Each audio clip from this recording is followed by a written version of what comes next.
हमारे साथ में महेश जोशी जी फोन लाइन पे जुड़ चुके हैं। महेश जोशी जी, आज राजस्थान में तकरीबन 25 ठिकानों पर ईडी की कार्रवाई हो रही है, इस पे क्या कुछ कहेंगे? देखिए, ईडी एक जांच एजेंसी है। उसका काम जांच करना है। वो जांच करे। हमसे किसी प्रकार का सहयोग जांच एजेंसी मांगेगी तो हम जरूर करेंगे। हम सिर्फ इतना चाहते हैं कि जांच एजेंसियों के माध्यम से कोई एक भय पैदा नहीं किया जाए। जांच एजेंसी निष्पक्ष काम करे। कोई दोषी पाया जाता है, उसके खिलाफ कानूनी कार्रवाई हो। कोई दोषी नहीं हो तो उसको अनावश्यक परेशान नहीं किया जाए। जी। इसके अलावा बीजेपी में बाबा किरोड़ी लाल ने तकरीबन 20,000 रुपए के घोटाले का आरोप भी लगाया है, उस पे क्या वो कहेंगे? वो लगा सकते हैं, क्योंकि आरोप लगाना उनकी फितरत है। लेकिन मैं ये कह सकता हूँ कि जिन 20,000 करोड़ के 22,000 करोड़ के टेंडर्स की बात करते हैं, वो टेंडर तो हुए ही नहीं, कैंसिल हो गए थे। हम्म। जी।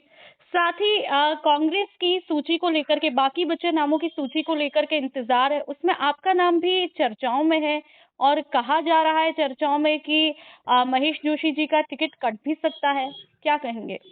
पार्टी जो निर्णय करेगी शिरोधार्य होगा। पहले भी 2008 में मेरा टिकट कट चुका है।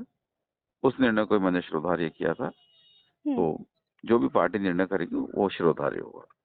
लेकिन ये भी चर्चाएं हैं कि यदि आपको टिकट नहीं मिलता है तो आप बीजेपी में भी शामिल हो सकते हैं। ये काल्पनिक बात है। एक फोटो कल से वायरल हो रहा है, जो 2 साल पुराना है। हम्म। असेंबली में 2 साल पहले, जिस दिन मेरी बर्थडे थी, उस दिन असेंबली चल रही थी।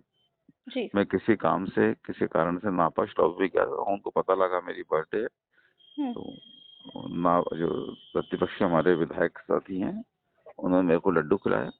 जी। तो वो एक खुशी की बात थी कि हम लोग आपस में मिले। हम्म। हम, राजस्थान की परंपरा है कि हम लोगों के वैचारिक मतभेद होता है। हम्म। वैचारिक हम एक दूसरे वैचारिक रूप से एक दूसरे का विरोध भी करते हैं, हम्म। लेकिन हमारे मतभेद नहीं होते। राजस्थान में इंसानियत सबसे ऊपर स्थान रखती है। और हम्म। वो इंसानियत का एक मानवीय जो गुण है, जी। उसका एक वो प्रमाण है। जी। अच्छा, आपने 2008 का भी ज़िक्र किया, लेकिन ये भी चर्चाएँ हैं कि जब आप मुख्यमंत्री जी से कल मिले तो कहीं न कहीं टिकट कटने को लेकर के बेचैनी थी, इसी वजह से मुलाकात हुई? मैं तो कभी एक सीमा से ज्यादा आग्रह कभी नहीं किया टिकट के लिए। हुँ।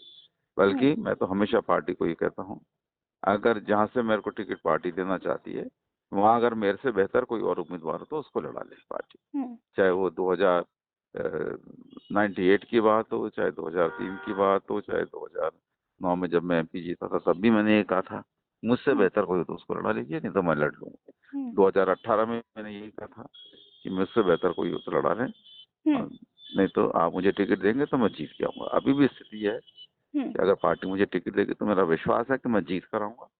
ठीक। तो पार्टी निर्णय करे।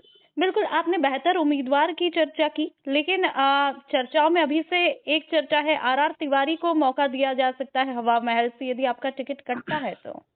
ये पार्टी को फैसला करना है। जी। इस बार आप क्या कहेंगे, हवा महल की सियासत किस तरह से देखने को मिल हमने सकती है? हमने बहुत काम किया है हवा महल में, और निश्चित रूप से कांग्रेस यहाँ से चुनाव जीतेगी। जी।